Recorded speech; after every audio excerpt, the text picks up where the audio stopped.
SBS 뉴스입니다. 국내에서 신종 코로나 바이러스 감염증 12번째 확진 환자가 발생했습니다.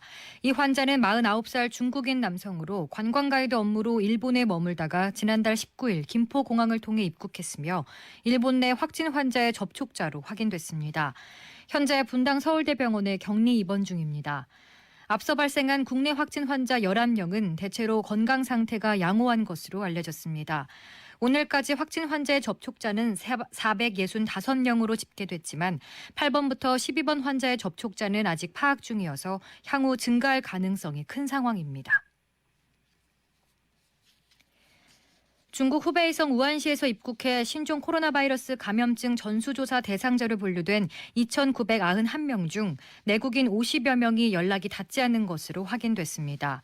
정은경 질병관리본부장은 오늘 우한 입국자 전수조사와 관련해 매일매일 전화해 증상 발현 여부 등을 파악하고 있지만 현재까지 한 번도 통화가 안 된 내국인이 약 50여 명이라고 밝혔습니다. 정 본부장은 이들에겐 문자로 주의사항 등을 지속해서 안내하고 있다며 지자체에도 명단을 통보해 관리 중이라고 말했습니다. 지금까지 확인된 전수조사 대상자들은 모두 음성으로 나타났습니다. 중국에서 신종 코로나 바이러스 감염으로 인한 사망자가 46명이 더 늘어 총 259명이 숨진 것으로 집계됐다고 AFP 통신이 보도했습니다.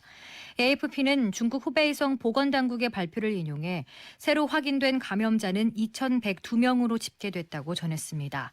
이에 따라 중국 전역에서 신종 코로나 바이러스에 감염된 환자는 11,000명을 넘어섰습니다.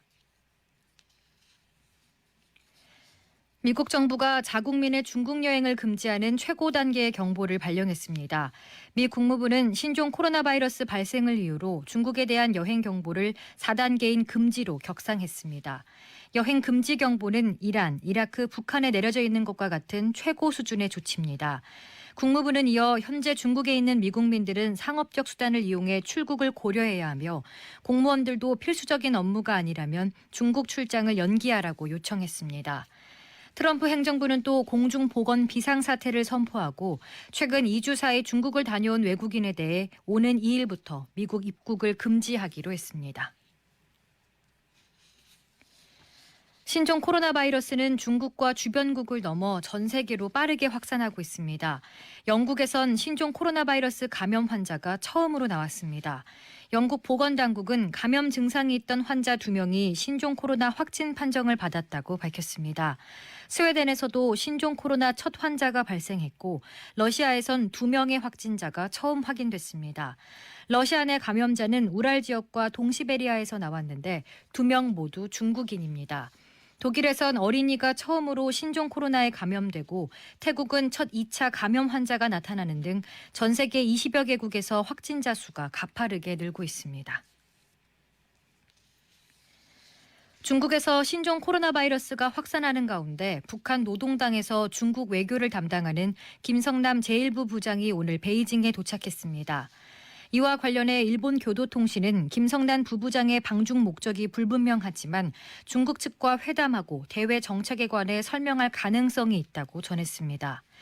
현재 북한은 국경 봉쇄를 통해 외부인이 북한 내로 들어오지 못하도록 하면서 신종 코로나에 대응하고 있으나 장기간 대북 제재와 경제난의 여파로 의료시설과 의약품이 매우 부족한 것으로 알려졌습니다.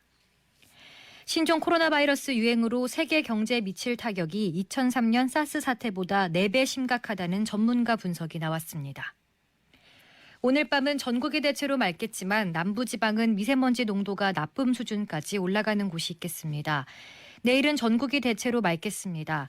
내일 아침 최저기온은 서울 영하 3도, 철원 영하 8도 등 전국이 영하 8도에서 3도로 오늘보다 쌀쌀하겠습니다.